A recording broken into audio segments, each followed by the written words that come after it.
¿Qué tal amigos? ¿Cómo están? Mi nombre es Daniel Armas y estamos aquí en Clave Familia, como cada viernes a través de Canal B. No nos olvidemos que la familia es ese ancla referente de las personas, es el antes y después.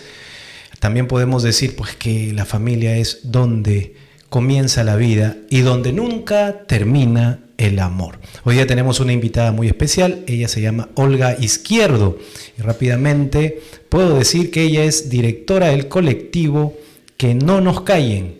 Es licenciada en Administración y también está estudiando una segunda carrera en la Facultad de Ciencias Políticas y también, bueno, en la Universidad San Marcos. Ya nos va a contar un poquito de eso. ¿Qué tal, Olga? Un placer tenerte aquí. Ay, el placer es mío, Daniel. Muchas gracias por la invitación. Bueno, hemos tenido agendada esta entrevista desde hace ya un tiempo, así por que fin. Por fin, gracias por venir, por la diferencia que tienes para Enclave Familia y espero que este programa pues pueda ser muy aleccionador para que los que pasen por aquí. Tú sabes que siempre una persona que tiene la actividad que tú tienes, iba a decir el activismo que tienes, no creo que sea algo malo decirlo, pueda ser también aliciente para mucha gente.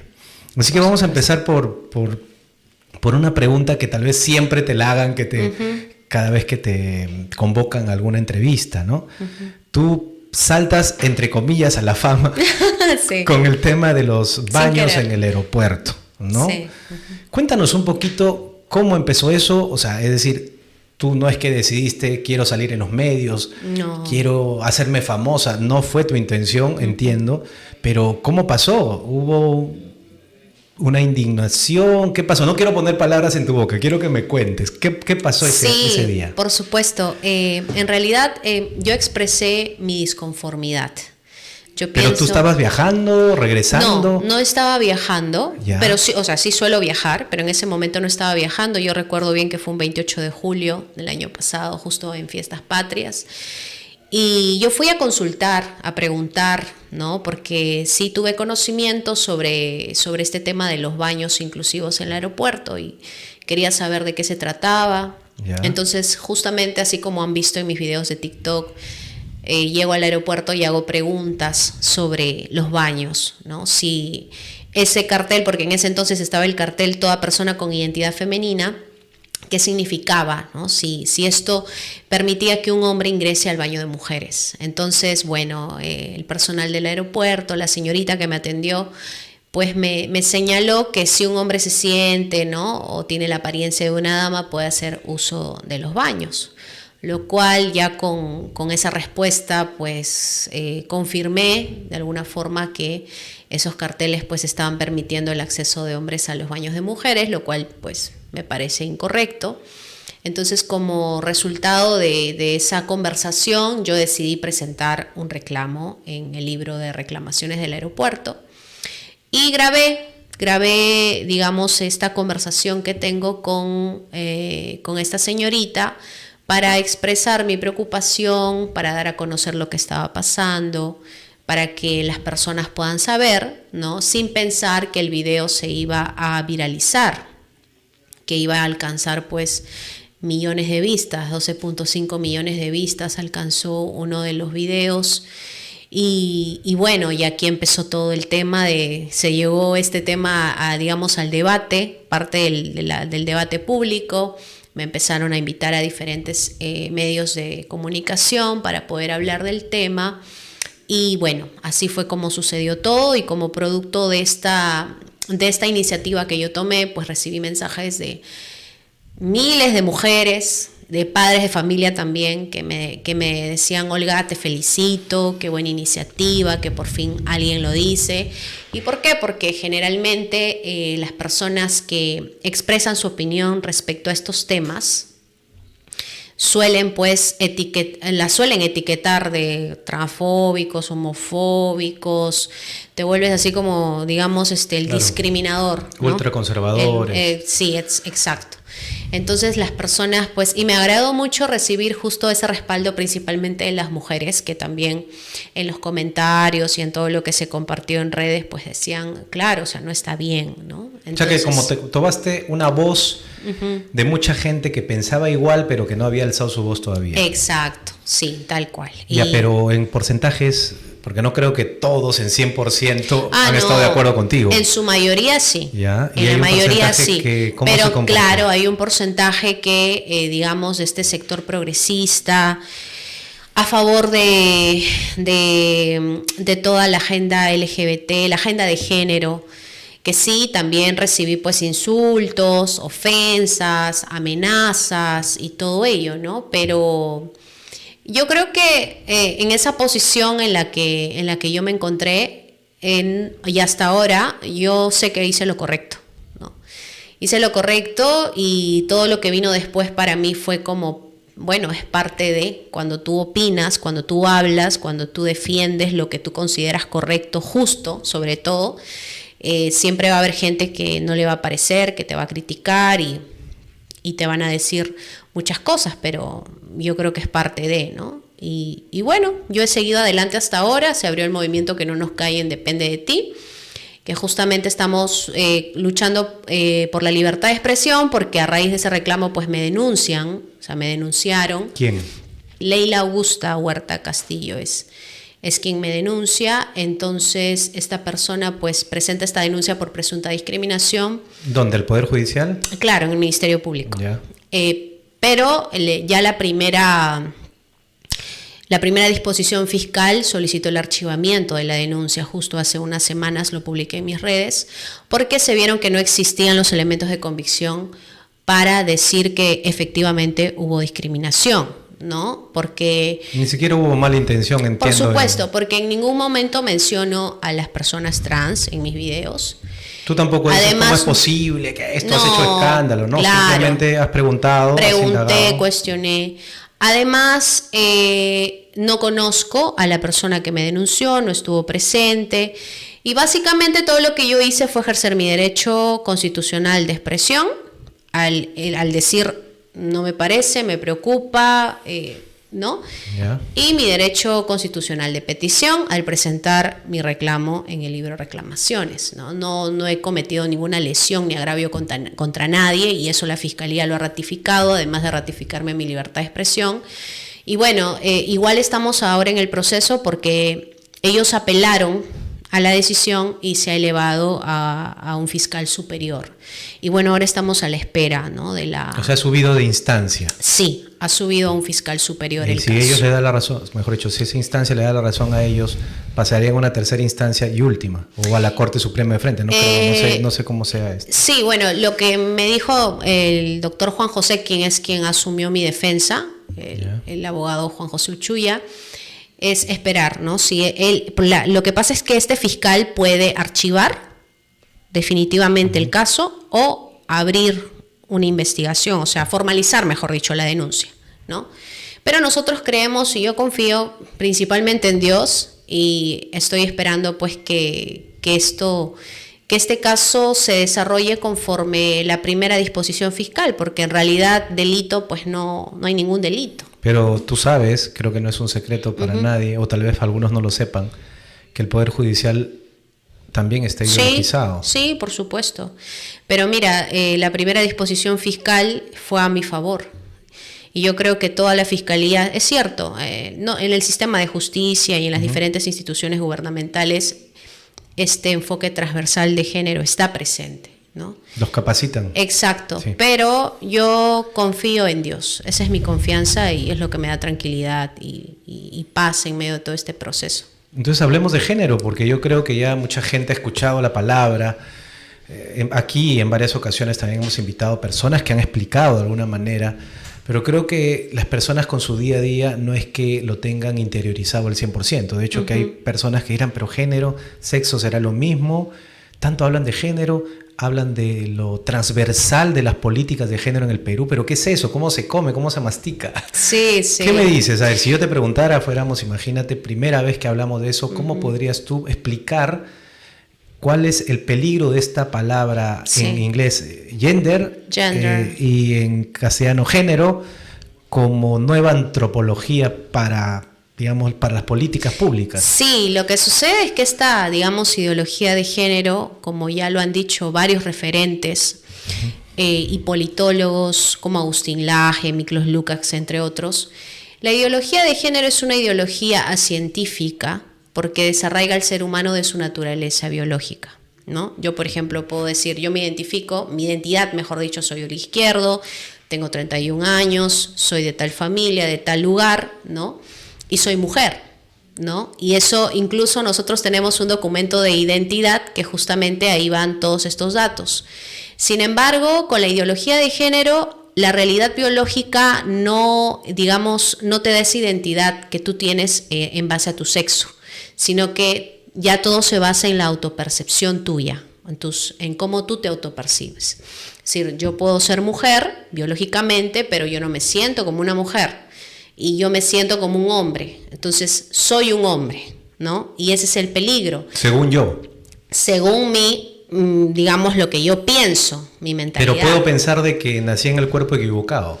Puedes pensar, ¿no? Pero digamos que es evidente. Claro, ¿no? una cosa es lo que pienso. Exacto. O lo que siento y otra cosa es lo que soy. Exacto. Eso es lo que te trato de entender, ¿no? Exacto.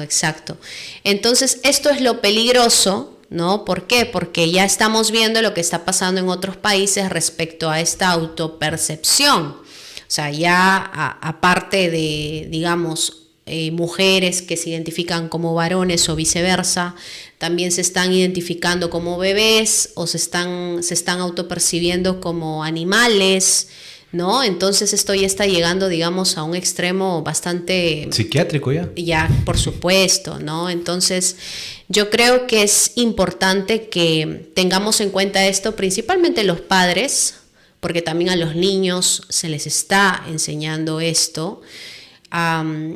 En las universidades también, y lo digo porque también soy universitaria actualmente, estudiando la segunda carrera, y hay profesores que se encargan pues de colocar estos pensamientos en los jóvenes, ¿no? Y un último caso del Colegio Roosevelt, no sé si habrás escuchado, Sí. totalmente, digamos... A Pancho de Piero le he escuchado ahí su... Sí, exacto. Entonces, sí, bueno. Sí, hay padres de familia que me han escrito sobre ese tema para justamente hablarlo, comentarlo, apoyar en la difusión. Son padres de familia que prefieren quedarse en el anonimato, pero que justamente comentan todas estas cosas de la biblioteca, los libros, o sea, libros que han sido censurados en Estados Unidos están en la biblioteca del Colegio Roosevelt, ¿no? Y bueno, hay un Como grupo. si fuera algo así bonito. Pero ahora, yo te comento, Sí. trabajo con una organización, una plataforma ciudadana que se llama Padres Peruanos, y esas denuncias las tenemos muy seguido. O sea, esto del colegio que ha salido, ya nosotros lo sabemos hace un par de años. Ya. Mamás, papás que nos han dicho, miren el colegio acá de Magdalena. Wow. El colegio me acuerdo de otro distrito en Los Olivos. El colegio aquí de Chosica. En otro colegio... ¿Y son casos públicos o no? No, son casos de ese colegio donde la mamá un poco más acuciosa. La vez pasada también, esto fue un colegio, me parece que el INSE, en el plan lector de inglés, porque parece que en ese colegio enseñaban inglés, plan lector, para que los chicos aprendan inglés, pero resulta que la mamá se puso a leer. Y era una historia macabra que hablaba de sexualidad para niños de segundo de primaria. O sea, una cosa escandalosa. Esto que ha pasado y que ya va la gente, pero ¿cómo es posible? Niños de 11 años lo están haciendo desde hace ya varios años. 2021 salió una resolución viceministerial donde se tiene que enseñar ESI a nivel nacional. Los colegios particulares no lo están haciendo mal que bien, algunos que tienen su ideario pues un poco, digamos, moral bien establecido, ético, moral bien establecido, enseñan pues educación afectivo-sexual, que es como debería de ser, ¿no? Que es como debería de ser la educación, digamos, en el sentido de adolescentes, para prepararlos de alguna manera para la vida, etcétera, ¿no? Sí. Pero no, hay muchos que dicen, bueno, ahora tengo que enseñar justamente esta ideología. Te da muchos manuales a través de las organizaciones feministas, donde pues ya tienen manuales para profesores, manuales para alumnos y todo. Entonces, y lógicamente a veces lo tienen no necesariamente como un libro, sino lo tienen como PDFs, lo tienen solamente como PowerPoint, nada más, para pasarlo y que los papás nunca se enteren. Claro. Entonces, esto ya viene pasando. ¿Qué me puedes decir tú con respecto a cómo lo toman los jóvenes? Es decir, por ejemplo, en tu facultad. ¿Ya los jóvenes están ideologizados a partir de lo que los profesores en la universidad lo hacen? ¿O hay un equilibrio? ¿Hay un choque de gente que es pro, digamos, progre, ya completemos? ¿O hay gente que es pro vida, pro familia? 50-50? ¿Cómo lo ves? Sí, ¿Está mira, perdida la lucha? En mi experiencia, respecto a lo que yo observo en los jóvenes hoy en día, es que la mayoría, digamos, en la universidad, al menos en mi facultad, hay grupos que son los dirigentes de la facultad, los grupos que se encargan de dirigir la facultad.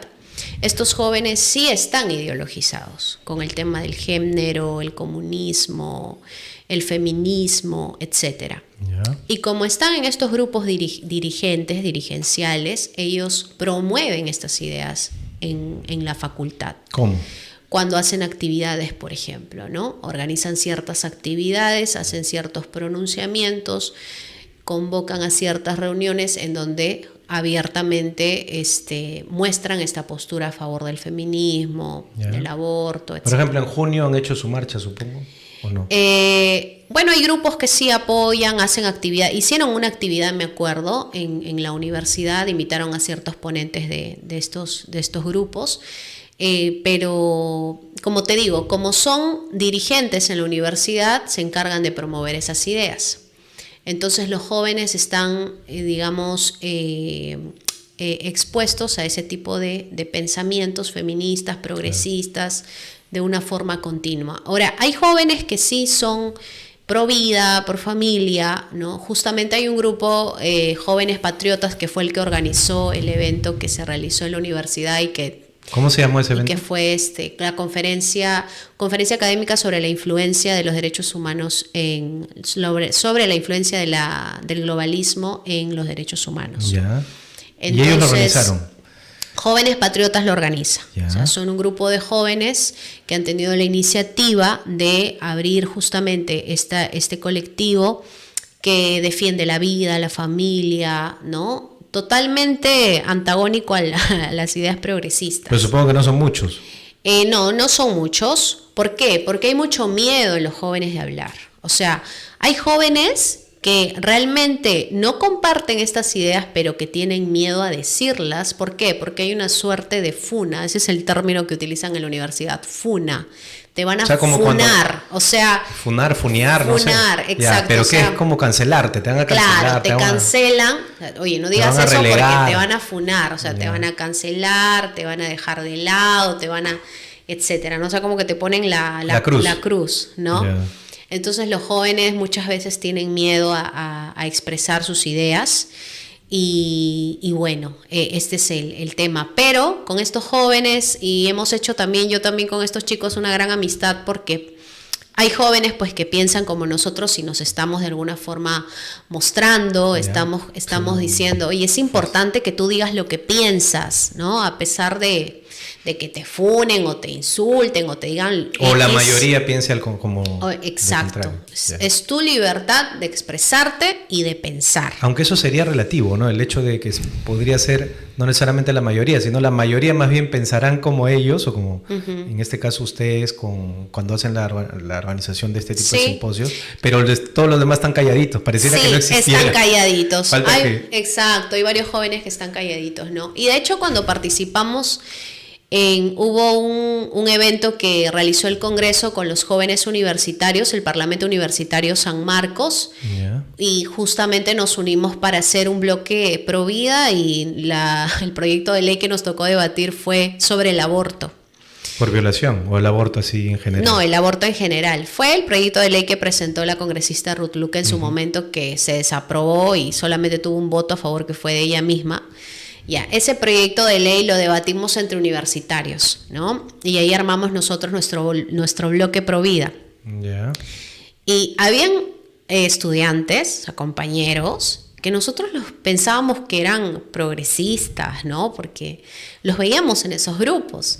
Pero en ese momento nos escucharon, se acercaron a felicitarnos, nos decían que ellos también están a favor de la vida, y para nosotros fue como que sorprendente. ¿Por qué? Porque entonces... O sea, políticamente fueron convencidos. Claro, no sé si convencidos, o de repente son chicos que en realidad... Me refiero. Claro, o de repente son chicos que sí son pro vida, pero que de repente no tienen, digamos, tienen cierto temor a decirlo, ¿no? Pero pasa eso, o sea, hay chicos que al final siempre se nos acercan, nos escriben, nos felicitan, ¿no? Y bueno, yo creo que esa labor que estamos haciendo en la universidad también es importante para animar a otros a que justamente pues digan sin temor sus pensamientos. Creo que eso es lo más importante. Ahora, cuéntame cuáles son esos argumentos. Es decir, si por ejemplo por aquí estuviera pasando alguien que dice, pero yo sí estoy de acuerdo con el aborto.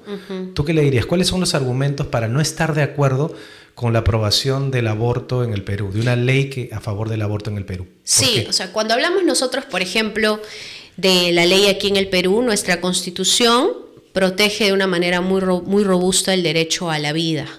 Y cuando hablamos de derechos humanos, por ejemplo, tendríamos que retroceder un poco en el tiempo, en el año 1948, cuando se promulga la Declaración Universal de Derechos Humanos, justamente después de la Segunda Guerra Mundial. Los líderes de más de 50 países miembros se unen bajo un ideal común. ¿Cuál era ese ideal común? El respeto al valor supremo de la persona humana. Y estos líderes eran de diferentes religiones, formaciones políticas y también de diferente formación cultural, pero tenían esa consigna en común. Entonces, los derechos humanos se fundamentan en la dignidad del ser humano, que viene a ser ese valor inherente que tiene todo ser humano por el solo hecho de participar de la naturaleza humana. Entonces, eso es lo que nosotros defendemos, la dignidad humana. Entonces, ¿qué es lo que hace el aborto? Que se le dice falsamente un derecho, y es cuando varias jovencitas también en la universidad hemos conversado, dicen, no, la mujer tiene derecho a decidir sobre su propio cuerpo, la mujer tiene derecho a abortar, pero en realidad no es un derecho a abortar, eso es algo falso, es una narrativa falsa. ¿Por qué? Porque con eso tú me estás diciendo que el niño por nacer no es digno de protección. No estás diciendo otra cosa, o sea, el niño que está en el vientre por nacer, ¿es digno o no es digno de protección? Por supuesto que sí, porque es una vida humana. Porque todos pasamos por ahí. Ningún humano exacto. Es una excepción. Entonces, de ese proceso. Exacto. El espíritu, digamos, que le dio origen a la Declaración Universal de Derechos Humanos, es esa protección a la vida humana en todas sus etapas, en todas las etapas del ser humano. Entonces, lo que hace el aborto es despojar al ser humano de esa dignidad, y considera justamente que el niño por nacer no es digno de protección, y eso rompe con todo el sentido que tiene los derechos humanos, que nuestro país protege en la Constitución, en el artículo 2, y además que ratifica en diferentes instrumentos internacionales, como por ejemplo la Convención Americana de Derechos Humanos, ¿no? Entonces, eso es lo que es el aborto, es el asesinato del niño en el vientre de su madre, porque despoja al niño de su dignidad. ¿Y ahí qué piensas de los que opinan que en el caso de las violaciones de un embarazo a raíz de una violación, sí podría haber una excepción a esa regla que tú estás Yo considero explicando? que no es posible tener una excepción. A ver, una violación por supuesto que es una situación muy lamentable, muy trágica para cualquier persona, si hablamos de mujeres, para una mujer. Pero abortar al niño no es la solución, es lo que yo pienso, ¿no? O sea, no puedes asesinar a ese bebé porque fue producto de una violación. Lo que pasa es que aquí en el Perú pienso yo que faltan estas políticas públicas para ayudar a estas mujeres. ¿Por qué? Porque hay chicas que se embarazan, ¿no? Y que su pareja se enteran que están embarazadas y las dejan.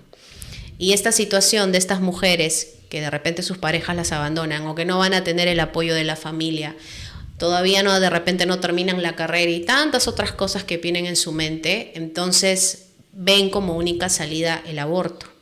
Pero ya en nuestro país creo que ha habido pasos importantes en ese sentido, porque por ejemplo lo que estuvo promoviendo la congresista Guayo respecto a poder adoptar, por ejemplo, ¿no?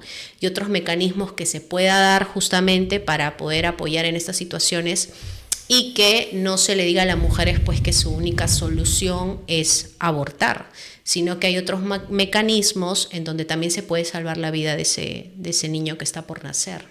Pero los que argumentan a favor de esto del aborto por violación hablan del embarazo adolescente sobre todo, es decir, de escolares que que salen embarazadas, ¿no? Y que, bueno, los dos son adolescentes y qué van a hacer con ese niño, etcétera. O sea, más... Ahora, te lo digo porque alguna vez tuve la oportunidad de participar en un congreso escolar y fui testigo como el 90% cuando analizaron esta ley escolares de cuarto y quinto de secundaria de 8 colegios, el 90% estuvo a favor.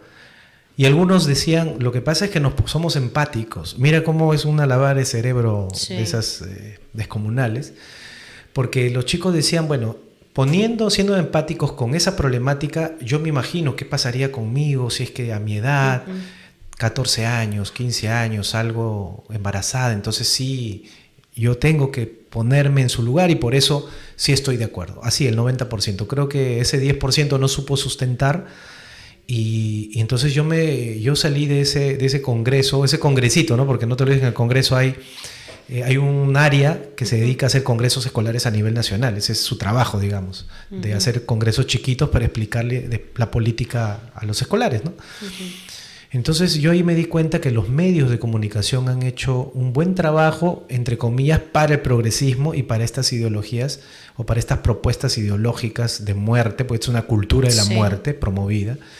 Digamos disfrazada, con fachadas, con papel de regalo y te lo ponen eslogans como pues es niña, no madre, etcétera, etcétera. Entonces, lógicamente toda la población dice pobrecita, no, mira, ¿cómo es posible? Y todos los chicos en la sobremesa pues piensan que eso está bien, matar a un ser humano. Entonces, en esos casos, ¿cómo tú te enfrentarías, digamos, a un colegio de chicas de quinto de secundaria que todas están a favor? ¿Qué les dirías? Porque lógicamente antes de que te empiecen a tirar papeles mojados, ¿cómo tú plantearías un argumento en el que ellas puedan entender eso? Mira, te comparto algo. Yo creo que los jóvenes hoy en día están expuestos a mucho contenido en redes en donde promueven justamente el tema del aborto. Y yo creo que hay una labor muy importante por parte del Estado, de la familia principalmente, el Estado y también la sociedad civil, en el sentido de poder enseñarles a los jóvenes, y yo creo que es importante sí enseñarles la educación sexual, pero no la educación sexual... No la ESI. No la ESI, no la educación sexual integral, porque es ideología, es con ideología de género. Sí, ya está comprobado. Y ya se les ingresa, claro, el tema de la autopercepción y qué sé yo, incluso se le dice a las niñas, mira, ojo, y eso es lo que yo digo, siempre cuestiono. ¿Por qué? Porque por un lado tenemos el problema del embarazo adolescente, que es una realidad en nuestro país, y no solamente en el país, sino también en la región, y por otro lado tenemos guías ESI, que también promueve el propio Estado, diciéndoles a las niñas que pueden tener relaciones sexuales. Que tienen derechos sexuales y reproductivos. Que tienen derecho a tener... Exacto. Entonces, eso es lo que se les está inculcando a los jóvenes. Sí, una mente anticonceptiva que te dice, y Exacto. Justamente en este ESI te dice, analizando un poco esta metodología que implementan, dice, con tal que el sexo sea consentido, seguro y placentero. Y placentero, exacto, sí. Y en la universidad me encargué justamente de revisar varios estudios de la ESI, en donde en todas las investigaciones que han hecho aquí diferentes universidades sobre la ESI, a todas se les dice pues que los niños, adolescentes tienen derecho a tener relaciones. Entonces, ¿cómo vas a solucionar el tema del embarazo adolescente si por otro lado les estás diciendo que pueden tener relaciones sexuales desde niños? A diestra y siniestra. Exacto. Entonces... claro, ahí hay una poca coherencia, ¿no? Hay una relación inversa, digamos, a lo que quiere, ¿no? O sea, yo quiero esto, pero a la larga también. Entonces es como que cuando uno es un poco más acucioso y dice, pero ¿qué hay detrás? ¿Qué hay detrás? ¿Me puedes decir qué hay detrás? Porque algunos no se dan cuenta. Por un lado le dices, puedes tener relaciones sexuales, y por otro, bueno, si sales embarazada, tienes derechos sexuales y reproductivos. O sea, puedes abortar, en otras palabras, ¿no? Con esos eufemismos que siempre usan. Y bueno, y ese es digamos, uno de los problemas que tenemos en nuestro país. O sea, el negocio es el aborto. Claro, y justamente ahí nosotros lo que yo considero que se debe hacer es promover la educación sexual. Afectivo-sexual, en todo caso. Exacto, en los colegios, porque obviamente también hay que ser, digamos, realistas. No todos los padres de familia suelen abordar estos temas con sus hijos. Y obviamente son los padres los principales educadores y ellos son los principales responsables de hablar estos temas con sus hijos. Pero hay padres que no lo hacen también. Entonces, la segunda instancia viene a ser el colegio, en donde están los niños la mayor parte de su tiempo y muchos años de su vida. Entonces, impartirles este tipo de educación sexual en base a la ciencia, en base a valores, y todo ello para de alguna forma influir, digamos, positivamente en ellos y que ellos también puedan tener conciencia de que, a ver, para empezar, Daniel, los niños no pueden tener derecho, ese es un punto ya que... A tener relaciones, digamos. Exacto, no tienen derecho a tener relaciones. Si no, también le damos derecho a que saquen su breveta, por supuesto, que tomen son alcohol. indemnes sexuales, ellos no pueden, según nuestro código penal, así que eso... Yo pienso, o sea, no sé cómo permiten esas guías que van en contra incluso de la propia protección de la indemnidad sexual de los niños, ¿no? Ese es otro tema. Pero a los adolescentes sí les podrías hablar, ¿no? Pero sin este tipo de contenido explícito que prácticamente es pornográfico. Uh-huh. Porque incentivan a los jóvenes a que tengan relaciones sexuales a temprana edad. Cuando antes de repente nuestros padres, y quizá en tu generación y en mi generación, ¿no? Nos decían, todo tiene su tiempo, primero estudia, primero haz esto, ya en algún momento, ¿no? Tendrás tu pareja, en algún momento tendrás tus hijos, pero ahora decir esto es como que, oye, qué retrógrada eres, ¿no? Uh-huh. Pero yo creo que por ahí deberíamos empezar. Quitar todo este enfoque de género que para mí es basura para los jóvenes, de la educación y compartir esa educación sexual afectiva en base a la ciencia, el respeto, valores que los jóvenes puedan entender. Y bien, porque a los jóvenes se les tiene que enseñar educación sexual. Nadie dice que no. Algunos dicen, oye, los conservadores, los cristianos no están a favor de la educación sexual. No, estamos a favor, pero no esta ESI, pues, que están promoviendo estas cosas, ¿no? Y que está perjudicando a los jóvenes. Sí, de hecho que es como un discurso un poco, un doble discurso, ¿no? Es un discurso hipócrita el hecho de decir...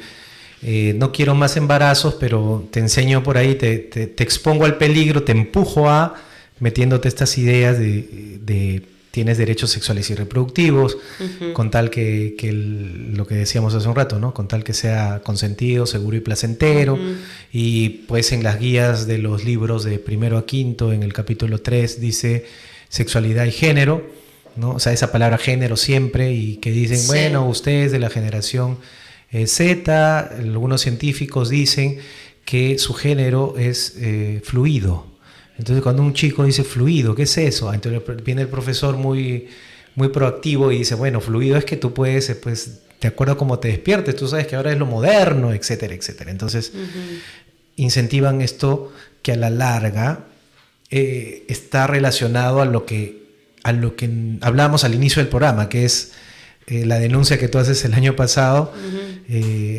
O tomas la voz de mucha gente cuando ves esto en los baños del aeropuerto. Es decir, toda esta política se aterriza en ciertas cosas que pasan en la sociedad. Yo no sé si tú puedas identificar algunas cosas más que en la sociedad se están dando, se está viendo acerca de ideología. Nos explicabas lo de educación.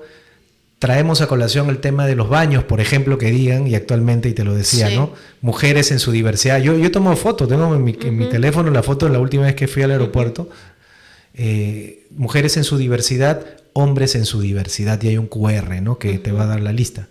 Pero la gente tal vez diga, ¿qué es esto? O ¿cómo es posible que esto? Pero nadie tiene ni el tiempo, ni la paciencia, ni también las agallas que tú probablemente hayas tenido y que tengas actualmente para ser la voz de mucha gente. Entonces, entiendo que el trabajo que estás haciendo es un poco difícil. Sí. Ahora, ¿qué haces con el miedo natural al insulto, a la humillación, a las piedras, a lo que te puedan decir, oye, mira, o no sé, pues te pueden decir, ya sé dónde estudias, o sé dónde trabaja tu esposo, no sé. Entonces, ¿cómo hacen ustedes como familia? ¿Ha sido una decisión? ¿Ya ahora estás más consciente de eso? Sí. ¿Cómo es, Olga? Cuéntame. Bueno, yo aquí ya tendría que entrar al campo de mi fe. Yo soy cristiana. Soy consciente de que los cristianos, hablo de un cristianismo consecuente, ¿no? vamos a de alguna forma ser perseguidos, insultados, y nuestro Señor Jesús fue perseguido, injuriado, insultado escupido, hasta que lo mataron en una cruz, pero el Hijo de Dios no quedó ahí, resucitó al tercer día, ¿no? Y nosotros tenemos la esperanza de que este mundo no es nuestra morada final, sino hay una morada eterna con nuestro Padre. Entonces, como cristiana, yo considero y sé que mi fuerza no es humana. ¿Por qué? Porque obviamente no es sencillo enfrentarte a estas situaciones, que te denuncien y que hayan personas pues que obviamente, ¿no? El verdadero discurso de odio viene por ahí de muchas personas, ¿no? Amenazas, insultos, etc. Pero es mi fe en Dios la que me da esa fortaleza para seguir y mantenerme firme, ¿no? Es una convicción y una fe muy fuerte, muy profunda que yo tengo en mi corazón y confío en Dios. O sea, es tal cual. O sea, la fuerza viene de Dios. Sí. La fuerza de Dios es la que te Y esta fuerza, secunda. exacto, esta fortaleza espiritual que viene de Dios es justamente producto de pasar tiempo con Él, en oración, en leer la palabra, en congregarme, ¿no? Y uno de las personas más, digamos, importantes y que son también, y que es la persona que me ha dado mucha fortaleza también espiritual, emocional, es mi esposo, ¿no? Y gracias a ese respaldo, a ese apoyo que yo he tenido de mi esposo también es que me he podido mantener, y de mi familia. Claro, porque si no, Olga, ¿para qué te metes en problemas? Claro. Olga, te expones, sí. Olga, pero y yo cierra la boca, Olga. Exacto, nada es como que o al mejor principio, no digas no sé. nada, mejor, no. Tengo la bendición de que mis padres son cristianos, ellos me formaron desde muy pequeña en el cristianismo, mis hermanas también. Y gracias a Dios, cuando todo pasó, o sea, cuando pasó esto, obviamente fue una situación difícil, ¿no? El tema de la denuncia fue una situación difícil, pero como te digo, tengo la bendición, ¿por qué? Porque mis padres también tienen fe y ellos me han apoyado, no solamente con palabras de ánimo, sino con sus oraciones, con todo el respaldo que he sentido de mi familia, y eso para mí ha sido un gran aliciente, ¿no? Un gran soporte, supongo. Sí, por supuesto, un gran soporte, además de los mensajes que también me llegan de otras personas, ¿no? Pero como te digo, yo creo que como cristianos aquí estamos para alumbrar. Estamos, lamentablemente, pues este mundo está lleno de tinieblas, a lo bueno ya le dicen malo, a lo malo bueno, pero nosotros como cristianos tenemos una labor importante, ¿no? La de ser justamente luz y sal en este contexto histórico que Dios nos ha puesto. Claro, pero ahí también vendría una pregunta difícil que te podría hacer, es decir, tú puedes ser cristiana, tú puedes estar en tu casa, congregar en la comunidad, etcétera, orar. Pero eso no necesariamente va a impactar. Sabemos que el príncipe de este mundo, pues sabemos quién es. Entonces, mientras quienes toman las decisiones no piensen necesariamente como tú, ¿cómo hacemos? Es decir, ¿en la política tendría que entrar, digamos, esto que me estás hablando? Yo creo que los cristianos que estamos llamados a estar de alguna forma en política o en el campo político, tenemos que entender que es un campo misionero. Sí, con muchas cosas, ¿no? Porque sabemos, tú le preguntas a cualquier persona qué opina de la política, te van a decir de repente que la política es sucia, es corrupta, que por acá... Aunque sí es, así es, ¿no? Sí, es que hemos tenido políticos que han dejado esa imagen. Pero cuando Dios nos llama de repente a ese campo, es un campo misionero para alumbrar y para traer los principios del reino de Dios. O sea, eso yo creo es lo importante. Aquí, ¿quién es el mayor, el más grande, el poderoso? ¿No? El que se enseñorea de los demás. Pero el ejemplo que nosotros tenemos de la Biblia es que el que quiere ser mayor debe ser primero que siervo de todos. Así como Cristo, que fue hijo de Dios y vino aquí haciéndose hombre, se humilló a sí mismo y se hizo siervo, le lavó los pies a sus discípulos. Ese ejemplo de humildad tenemos de Dios. Y creo que es importante que como cristianos tengamos en todos nuestros aspectos, porque obviamente no todos los cristianos de repente están llamados al campo político, hay diferentes campos, educación, diferentes campos, hasta en tu trabajo, en tu casa, que tú realmente vivas y tu vida misma sea ese ejemplo, ¿no?, de que Cristo vive en ti. O sea, es una Biblia andante. Es que esa es la digamos, lo que nos hace diferentes de las personas que no conocen al Señor, ¿no? Uh-huh. Que justamente somos personas que con nuestro testimonio, más que de repente con nuestras palabras muchas veces, pero ambas cosas son importantes, nuestro testimonio da justamente cuenta de nuestra fe en Cristo. ¿Y cómo te ves? Probablemente te veas en el Congreso, entonces te voy a sacar una primicia. Uy, Dios mío. Bueno, ¿tienes intenciones de postular? Yo tengo claro que el Señor me ha llamado a este campo, lo tengo claro. Y bueno, en el tiempo que sea, y si es así, si se abren las puertas... O sea, no tienes miedo de, que esto... No. Hay personas que dicen, no, sabes que eso no es para mí, o sea, en tu caso, si se presenta la oportunidad, podrías... Si se presenta la oportunidad, sí, porque lo que pasa es que, a ver, yo, antes de que pase lo del aeropuerto, yo ya estaba en la universidad estudiando ciencia política. Ah, ok. Y yo ya me preparé todo un año para postular a la San Marcos. Y justamente fue una de las cosas que yo le dije a Dios, o sea, Señor, si tú me quieres utilizar en este campo, quiero prepararme, ¿no? Ábreme las puertas. Entonces yo me esforcé todo un año para estudiar y dar el examen de admisión. Y postulé y gracias a Dios ingresé. Entonces ahora me estoy preparando en ciencia política. Posteriormente pasa lo del aeropuerto, ¿no? Y sucede todo esto. Entonces yo tengo claro que Dios me ha llamado al campo político. Sin embargo, el tiempo solamente Dios lo sabe, pero estoy clara en eso. Al tener 31, pues tienes toda una vida por delante. Gracias. En el tema de la política, ¿no? Sí. No sé, pues puedes postular tranquilamente pues, a los 40. Sí. Y porque se hace también activismo desde afuera, no necesariamente en el Congreso. Sí, por supuesto. Entonces, a veces hasta uno hace más de afuera que de adentro, porque adentro ya tantos intereses...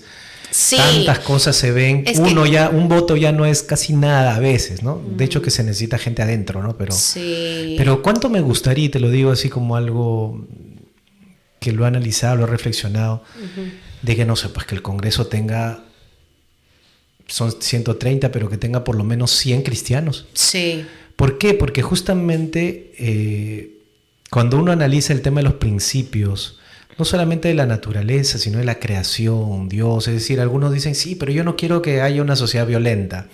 Yo no quiero que haya una sociedad corrupta. Yo no quiero... O sea, quieren todo eso, pero sacan a Dios de la ecuación. Y entonces, y es simple. Yo lo veo simple. No sé si sea simplista, pero lo veo simple. Metes a Dios en la ecuación y automáticamente la sociedad cambiaría. Sí.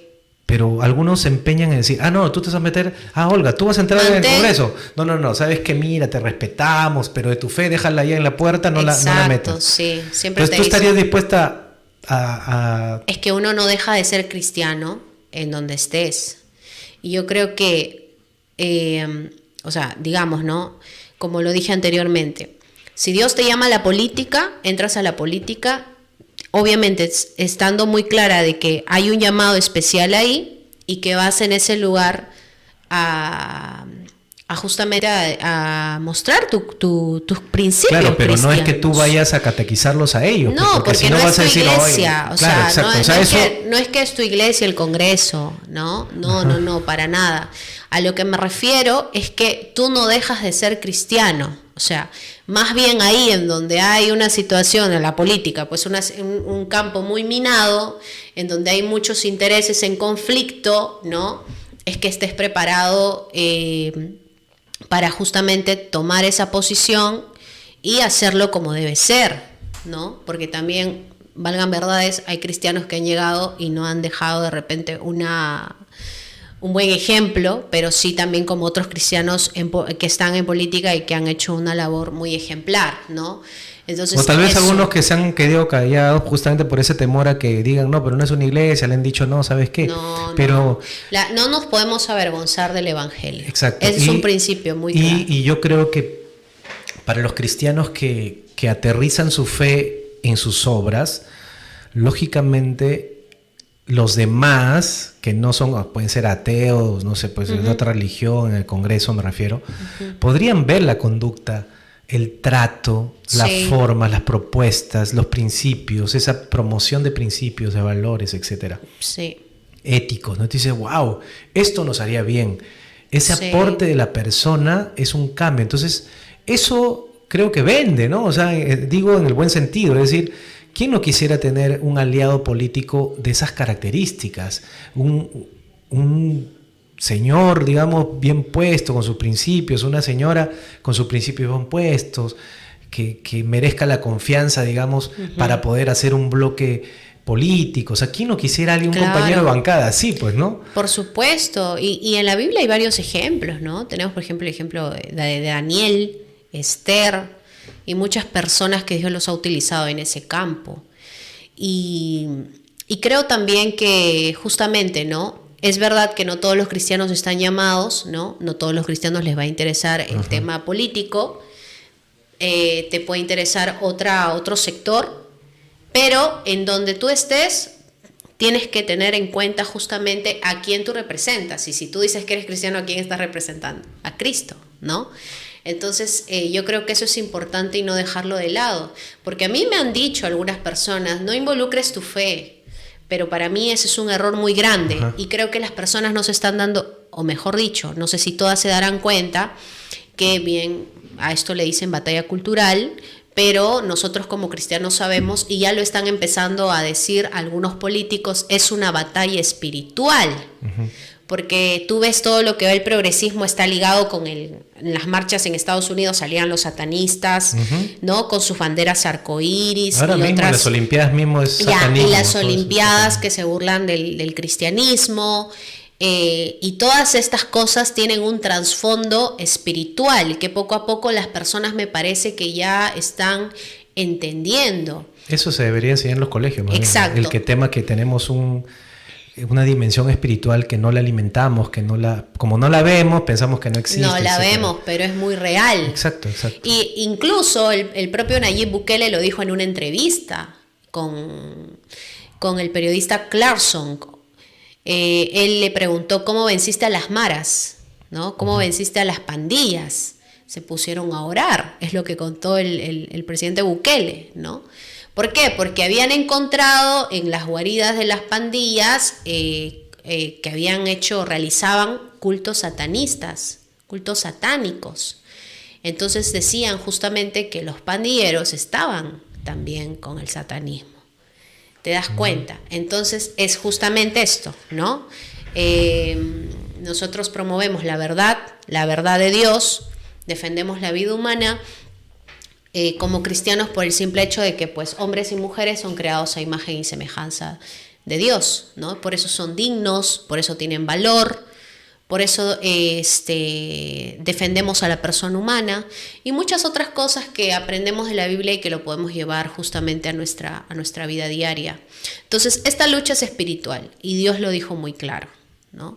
Nuestra lucha no es contra personas. ¿Qué piensas sobre la falta de cultura de la gente en política? Es decir, cuando vota, porque claro, estamos hablando de un gran porcentaje de cristianos, pueden ser cristianos evangélicos, pueden ser cristianos católicos, pero a la hora de votar, votan por candidatos que son pro muerte, pro aborto, pro ideología de género. Ahí me cuestionaría, ¿Has analizado eso? Sí, yo cuestionaría mucho el cristianismo de una persona que pero ¿por qué se da? ¿Por ignorancia? ¿Por dejadez? ¿Por apatía? ¿Por qué?